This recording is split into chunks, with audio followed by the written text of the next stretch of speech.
Merci beaucoup, Émilie. On verra la prochaine fois, ou dans une des chroniques, pourquoi on utilise un terme comme prendre quelqu'un en grippe. Parce que c'est effectivement aussi intéressant qu'on utilise de la santé pour des problèmes sociaux. Voilà. Pour parler de la haine. Voilà, c'est ça. Merci, Émilie. Maintenant, on va parler dans le dossier des implants dentaires.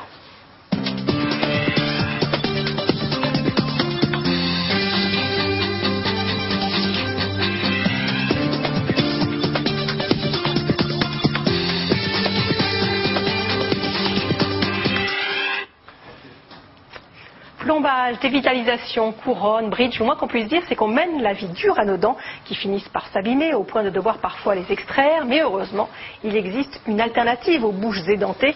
Fini le dentier de nos grands-parents, place aux implants dentaires, nouvelle génération, Michel. Oui, à l'âge adulte, nous sommes tous censés avoir 32 dents, dents de sagesse comprises. Vous voyez derrière moi, je vais éviter de vous les décrire parce que à chaque fois je me plante. Oui, c'est pas la peine. Hein, il ne faut pas y avoir trop d'incisives ou trop de canines. Voilà.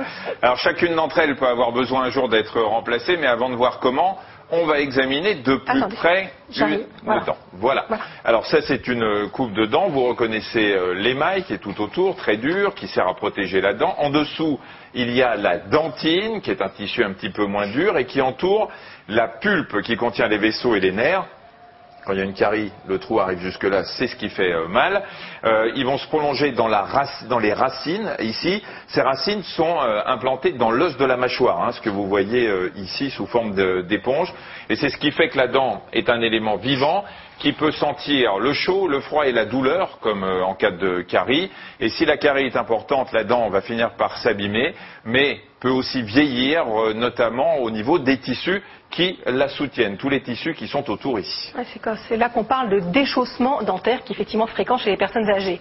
Alors pour remplacer la dent, le dentiste peut avoir recours à différentes prothèses. La technique la plus classique, c'est ce qu'on appelle le bridge qui va remplacer une dent perdue. C'est constitué d'une fausse dent qui est là, qui va donc apparaître ici, cette fausse dent, et de deux ailettes mécaniques comme ça, qui vont être fixées sur les dents voisines, vous la voyez ici, et donc qui servent de pilier, d'où le nom de bridge qui est le pont. En anglais, ça fait un pont donc sur la dent qui a été enlevée. Le problème de ce bridge, c'est qu'on doit parfois mutiler les dents saines pour qu'elles servent de pilier sur les dents là, voilà. Ouais, parce que vous voyez pas, quand vous parliez, on voyait que celle-là. Donc là, le bridge, il est ici, la fausse dent est là, et les petites ailettes là, elles sont sur chacune des dents voisines qui, elles, parfois, parfois on les abîme un petit peu pour mettre ça. Et c'est pas le cas si en revanche on utilise des prothèses montées sur un plan. Regardez de quoi il s'agit ici. Il y a deux parties. Il y a un implant là, qui est destiné à remplacer... Je ne montre pas la même chose. Mais non, mais je montre, parce que j'ai la tête baissée. Je ne peux pas en même temps avoir la tête baissée et vous regardez, j'y arrive pas. Allez, juste une chose, Marina, important, c'est que celle-là, c'est la mâchoire supérieure, et ça, c'est la mâchoire inférieure. Elles sont inversées. Donc il y a soit cet élément, il y a d'abord l'élément destiné à remplacer la racine de la dent manquante. Le plus souvent, c'est un élément en titane. Et puis, il y a la prothèse ici, donc qui est une fausse dent, qui est en général en céramique, mais qui peut encore être en or ou en argent, même si ça ne se fait plus beaucoup. Alors cette technique a un taux de succès supérieur à 90%, mais elle a aussi un inconvénient, elle est longue. On doit attendre 3 à 6 mois entre le moment où on pose l'implant dans la gencive et le moment où on fixe la fausse dent. C'est le temps nécessaire pour que l'os et la gencive cicatrisent et emprisonnent l'implant. On va vous le montrer sur des petits schémas. Là, donc c'est la partie manquante avec l'os. Sur le schéma suivant, vous voyez qu'on a posé l'implant. On va en général le recouvrir avec de la gencive. Une fois que ce sera cicatrisé et bien implanté, on mettra ici un petit appareil sur lequel on va pouvoir fixer la dent définitivement. Alors en attendant la cicatrisation, le patient doit porter un appareil mobile, ce qui est parfois inconfortable et inesthétique. Et une nouvelle technique permet aujourd'hui de gagner du temps et d'avoir des implants dentaires en une seule étape. C'est ce qu'on appelle la mise en charge immédiate. Jean-Marie Pernaut et Mathieu Despiau ont assisté à cette intervention. Attention, c'est de la chirurgie. C'est une succession de caries qui a complètement détérioré la prémolaire de cette jeune patiente. La seule solution qui s'offre à elle, la pose d'un implant. Donc aujourd'hui, nous allons extraire cette première prémolaire endommagée par la carie. Nous devons extraire cette dent avec sa racine et mettre en place un implant et également un pilier et une couronne provisoire. L'intervention s'effectue sous anesthésie locale comme pour un soin dentaire conventionnel. Premier travail pour le chirurgien dentiste, décoller la gencive pour dégager la dent. La dent est ensuite extraite, non sans mal. le dent étant très carrié, on a du mal à extraire d'un bloc la dent. Voilà, parfait. Alors ici nous venons d'extraire la racine. Ce que vous voyez ici c'est la crête osseuse, l'alvéole dans laquelle il y avait la racine, et ici la gencive côté palatin, c'est-à-dire du palais. Et c'est dans cette alvéole soigneusement nettoyée que la loge de l'implant va être creusée à l'aide d'un forêt. L'implant est ensuite lentement vissé.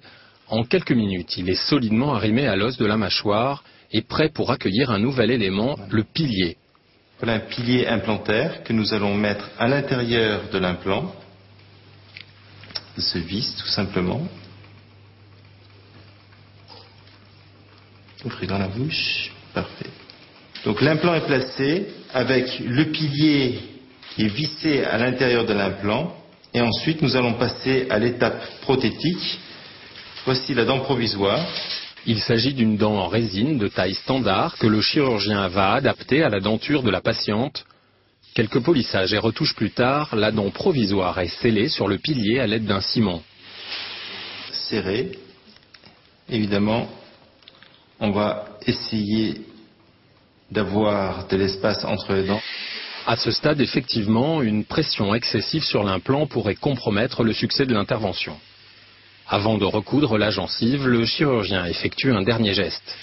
Dans la partie supérieure, l'alvéole étant plus large que l'implant, cet espace doit être impérativement comblé par un biomatériau pour ne pas laisser du vide entre l'implant et l'os. Et au fur et à mesure, l'os va se développer, va coloniser ce matériau et on obtiendra suffisamment d'os autour de l'implant. Au bout d'1 heure et demie, l'intervention est terminée. Verdict de la patiente. Ça. Le aux lèvres pour voir un petit peu. Ah ouais. Prochain rendez-vous dans 1 semaine pour un contrôle et si tout va bien dans 3 mois pour la pose de la prothèse définitive.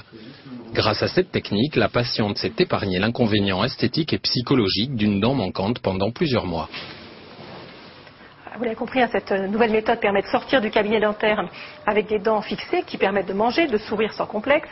Mais tout de même, il faut prendre des précautions. Par exemple, on doit avoir une alimentation molle durant les 4 à 6 semaines qui suivent l'intervention. Il est également recommandé de retrouver progressivement et lentement une mastication normale. Alors Régine, qui devait remplacer la totalité de ses dents, a fait le choix de cette pose immédiate d'implant, une solution séduisante au premier abord, mais qui n'a pas tenu toutes ses promesses. Jean-Marie Pernaut et François Voiturier l'ont rencontré. Tous ces problèmes de dents ont commencé il y a déjà longtemps. J'avais pas une bonne dentition, c'est-à-dire des caries que je ne soignais pas, voire même un abcès, je ne faisais pas attention. En fait, il y a une grande part de négligence. Une négligence qui finalement a conduit Régine chez le dentiste pour la pose de bridge. Mais au bout de 10 ans, de nouvelles caries s'étant attaquées aux racines, il a fallu extraire la totalité de ses dents et les remplacer par des implants. Bien.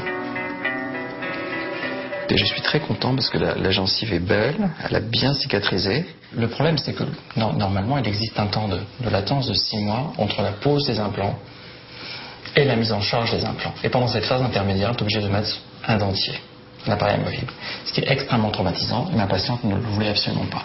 Et donc, je lui ai alors proposé de mettre en place directement des dents provisoires le jour même de l'intervention, tout en sachant qu'on prenait un risque. Ce risque, c'est celui que l'implant ne tienne pas.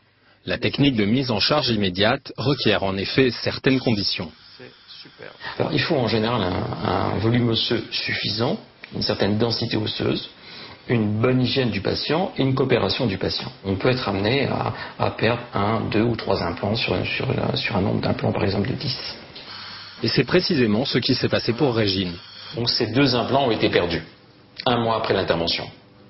Donc en fait ce que nous avons eu c'est que c'est un volume osseux qui était insuffisant à ce niveau-là. L'os ne s'est pas reformé autour des implants, il y a eu juste au niveau de cette zone-là, une inflammation de la gencive, une petite infection de l'os et ce qui aboutit à l'expulsion des implants.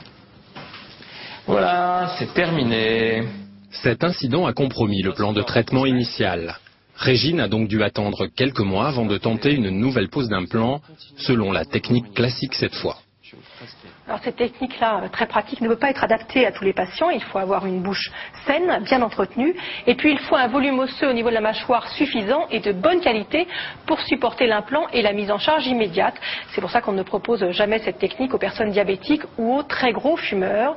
Et puis sachez que côté tarif, c'est quand même assez cher. Oui, en fonction du type d'implant, de la couronne et de la pièce intermédiaire, il faut compter entre 1 600 et 3 000 euros. Ça n'est pas remboursé par la sécurité sociale, il vaut mieux donc avoir une très bonne mutuelle. Et puis un livre dans lequel un chapitre est consacré à ces implants, Capital Vie aux éditions Marabout.